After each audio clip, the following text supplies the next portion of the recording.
selamat datang di Biduri Bulan Tarot Channel. Di readingan kali ini aku bakalan reading tentang ya bagaimana kisah cinta untuk zodiak Taurus ya di minggu kedua bulan November 2024. Oke, buat para Taurus coba langsung aja kita fokuskan dulu untuk tarik energinya kamu di sini ya, untuk melihat bagaimana sih kisah cintamu di minggu kedua November 2024 ini. Taurus bagaimana?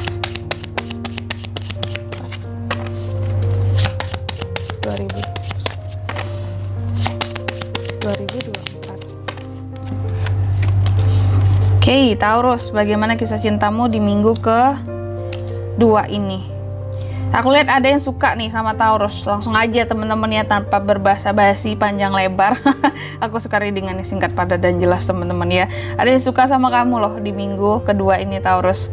Ada yang suka sama kamu, ini bisa orang lama, bisa orang baru ya. Mungkin seseorang yang suka sama kamu ini akan lebih intens untuk mendeketin kamu kalau aku lihat. Mungkin dengan cara yang sedikit menggoda. Cuma kamu harus lebih hati-hati. Bisa aja mungkin dia udah punya pasangan, karena aku lihat ada potensi hubungan third party di sini. Jadi buat para Taurus yang lagi deket dengan siapapun di minggu kedua ini, harap cari tahu dulu orang ini siapa, teman-teman ya. Jangan sampai kamu dapet pasangan orang lain gitu aja, karena ini bisa membahayakan buat kamu. Karena kalau aku lihat ya nih di kartu yang ketiga, dari sekian banyak pilihan yang hadir ya di minggu kedua ini soal pasangan, jodoh, siapapun yang mendekat, aku lihat di sini terlalu beresiko buat kamu mengambil kesempatan yang mendekat ini, karena mereka nggak menunjukkan tentang siapa diri mereka yang sesungguhnya Taurus gitu. Makanya kamunya yang harus ngefilter dan hati-hati banget ya. Coba selanjutnya kita lihat bagaimana situasi dan kondisi percintaannya Taurus di minggu kedua ini seperti apa sih. Oke.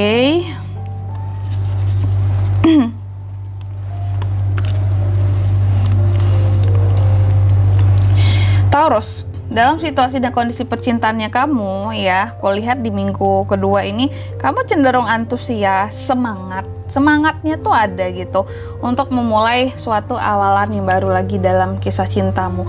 Maka dari itu ketika antusiasme ini ada, semangat ini ada, jangan sampai kamu terjebak gitu ya pada orang yang salah. Maka dari itu pergunakanlah semangat kamu ini untuk bisa ngefilter juga ya orang-orang yang hadir gitu. Jadi jangan semangat yang membabi buta, tapi semangat yang benar-benar terarah gitu dalam menerima kehadiran orang baru gitu ya. Lalu apa yang bisa kamu lakukan di sini Taurus untuk kisah cintamu? Yang bisa Taurus lakukan kalau aku lihat di sini ya, untuk benar-benar bisa tepat sasaran, tepat tujuan, lakukan perubahan ya.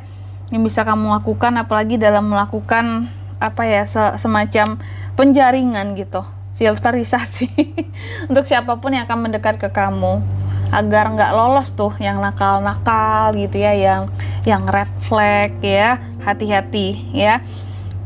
Lalu juga yang bisa kamu lakukan di sini, kamu harus bisa kayak mengenal seseorang dengan cepat gitu loh.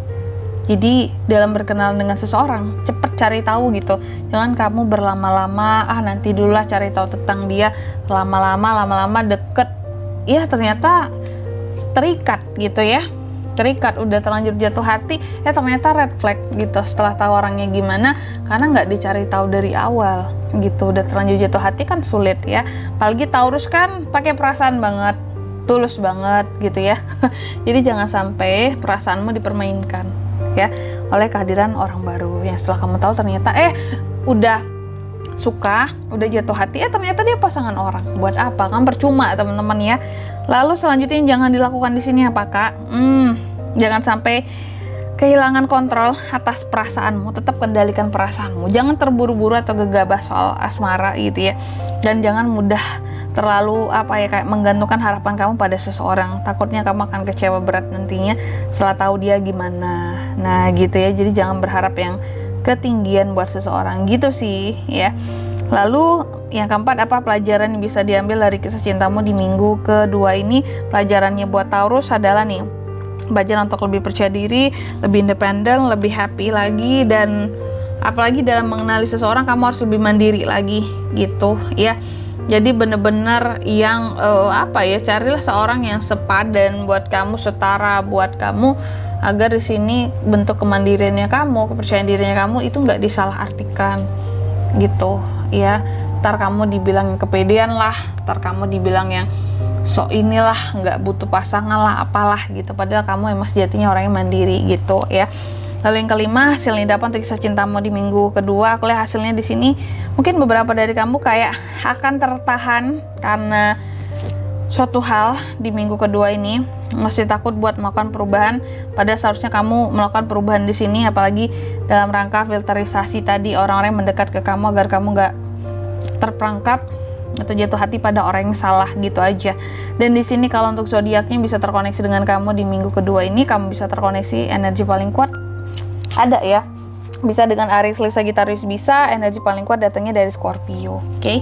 Selanjutnya kalau inisial nama, orang-orang yang bisa terkait dengan kamu di minggu kedua Taurus, kamu bisa terkoneksi dengan nih, yang pertama ada inisial, ada Z, ada L, sorry tadi ada yang jatuh, ada inisial C juga, ada N, dan ada H.